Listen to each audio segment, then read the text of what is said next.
Good morning friends. मैं Amit Kumar Gupta advocate अपने income tax के केसेस की सीरीज़ में आज जो केस आप लोगों के सामने डिस्कस करूंगा उस केस का नाम है Samal infra project private limited versus income tax officer. ये case 92 ITR tribunal short notes page number 9 पर रिपोर्ट हुआ। दिल्ली ITAT ने डिसाइड किया और सेम प्रिंसिपल्स पे एक और केस डिसाइड किया गया दिल्ली ITAT के द्वारा। केस का नाम है action construction equipment limited versus deputy commissioner of income tax और ये case 92 ITR short notes page number 10 पे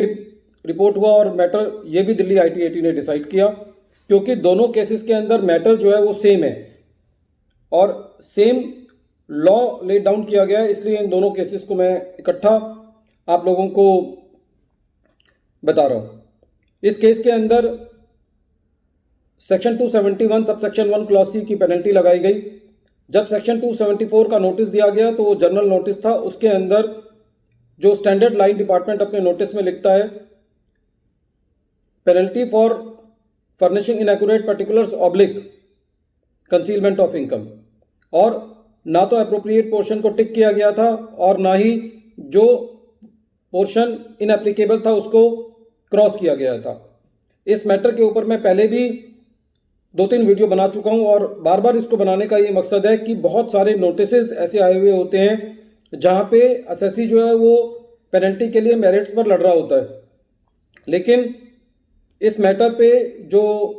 सुप्रीम कोर्ट में भी डिपार्टमेंट की SLP डिसमिस हो चुकी है कि यदि डिपार्टमेंट ने नोटिस इशू करते वक्त इनएक्यूरेट पर्टिकुलर्स या कंसीलमेंट ऑफ इनकम दोनों पोर्शंस लिखे हुए हैं और जो इनएप्लीकेबल पोर्शन है उसको क्रॉस नहीं किया हुआ है तो एसएससी के ऊपर पेनल्टी जो है वो नहीं लगाई जा सकती, क्योंकि यदि एसएससी के ऊपर आपको पेनल्टी लगानी है तो एटलीस्ट आपको एसएससी को ये बताना है कि एसएससी को आप किस चार्ज के लिए सजा दे रहे हैं।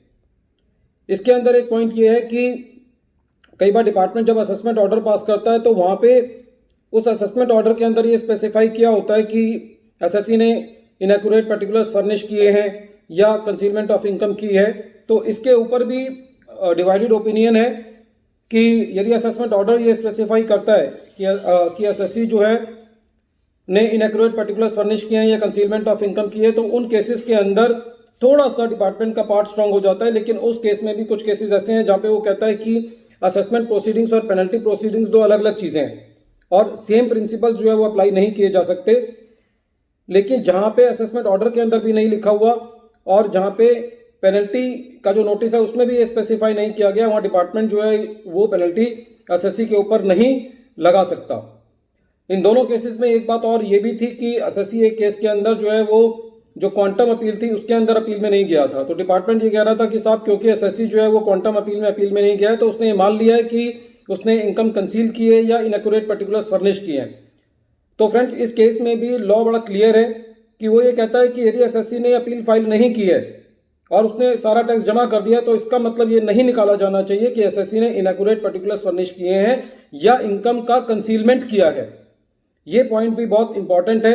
क्योंकि डिपार्टमेंट इसको बड़ा ग्राउंड लेता है, क्योंकि डिपार्टमेंट को एक लिटिगेशन में मजा आता है। तो इसका मतलब ये हुआ कि यदि मैं टैक्स जमा कर देता हूं तो मेरे ऊपर और बर्डन पेनल्टी के रूप में और थोप दिया जाएगा। तो ये ग्राउंड भी बेसिकली अपने को ध्यान रखना है कि यदि एसएससी जो है वो क्वांटम मैटर के लिए अपील में नहीं गया है तो this cannot be a ground for initiating the penalty on the SSC under section 271 subsection 1 clause c. Friends this case is very important क्योंकि इस टाइम पेनल्टी के बहुत नोटिस आ रहे हैं और बहुत सारी जगह ऐसा होता है कि यदि हम देखते हैं तो पहले के जो नोटिस इशू किए जाते थे बहुत ही वेग तरीके से इशू किए जाते थे, तो ये दोनों केसेस जो हैं वो एसएससी के लिए एक बहुत ही मील का पत्थर साबित हो सकते हैं। और क्योंकि इसके पीछे और भी पीछे दिल्ली ITAT के काफ़ी सारे डिसीजन आए थे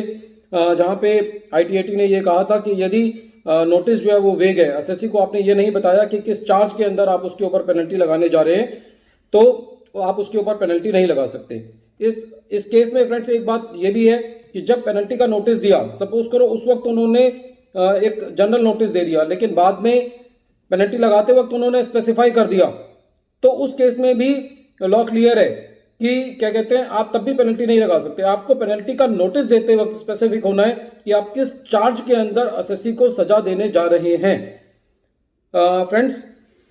this case is very important. I am once again repeating the name of both the cases. One of the cases,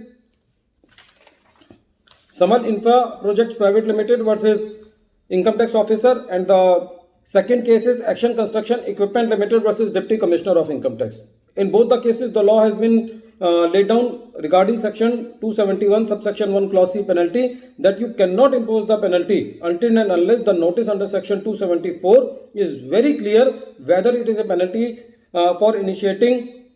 concealment of income or whether it is for furnishing inaccurate particulars. Friends, at the end of this deliberation, I appeal to you that if you wish to receive the future notifications of my coming videos, then you can